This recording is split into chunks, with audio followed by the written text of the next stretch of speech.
महाराष्ट्र विधानसभा चुनाव के दौरान शिवसेना और शिवसेना उद्धव गुट के बीच रोचक मुकाबला देखने को मिलेगा। मुंबई की वर्ली सीट पर शिंदे ने एक बड़ा प्लान बनाया है और उद्धव ठाकरे के बेटे आदित्य ठाकरे के खिलाफ मिलिंद देवड़ा को मैदान में उतार दिया।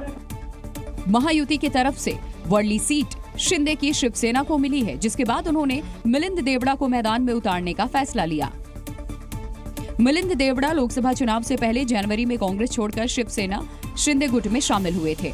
मिलिंद 2 बार मुंबई साउथ से सांसद रहे हैं। फिलहाल वो शिवसेना के राज्यसभा सांसद हैं। उनके पिता मुरली देवड़ा मुंबई के मेयर और केंद्र सरकार में मंत्री रह चुके हैं।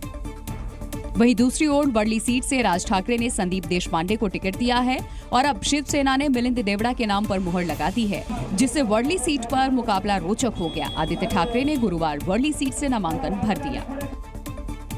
महाराष्ट्र विधानसभा चुनाव को लेकर सरगर्मियां तेज हो गई हैं। बारामती सीट पर तो जंग काफी दिलचस्प नजर आ रही है, क्योंकि इस सीट पर शरद पवार का परिवार चुनावी जंग में आमने सामने होगा। इस सीट पर राज्य के उप मुख्यमंत्री और एनसीपी प्रमुख अजीत पवार चुनावी मैदान में हैं। तो वहीं शरद पवार ने बड़ा दांव खेलते हुए अजीत पवार के भतीजे युगेंद्र पवार को चुनावी मैदान में उतार दिया। यानी अब इस सीट पर लड़ाई चाचा बनाम भतीजे की होगी। लोकसभा चुनाव के दौरान भी यहां ननद भाभी के बीच राजनीतिक टकराव हुआ था।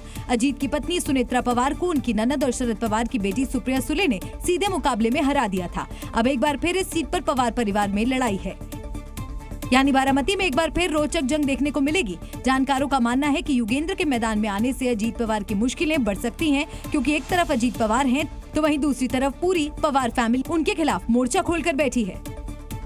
महाराष्ट्र में विधानसभा चुनाव से पहले उठापटक का दौर जारी है। बाबा सिद्दीकी के बेटे जिशान सिद्दीकी ने अपने पिता की राह पर चलते हुए एनसीपी अजीत पवार गुट का दामन थाम लिया और एनसीपी अजीत पवार गुट में शामिल होते ही पार्टी ने उन्हें विधानसभा का टिकट दे दिया।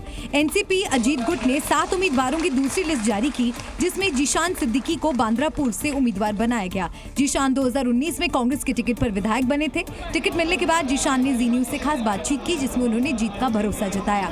शिवसेना उबट्टा तो अपने प्रेशर के लिए माहिर है। उन्होंने प्रेशर डाला, कांग्रेस ने सीट दे दी।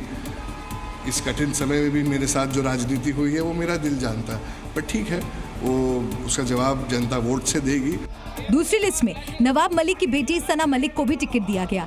एनसीपी अजीत गुट ने सना मलिक को महाराष्ट्र की अणुशक्ति नगर से उम्मीदवार बनाया है। जी न्यूज़।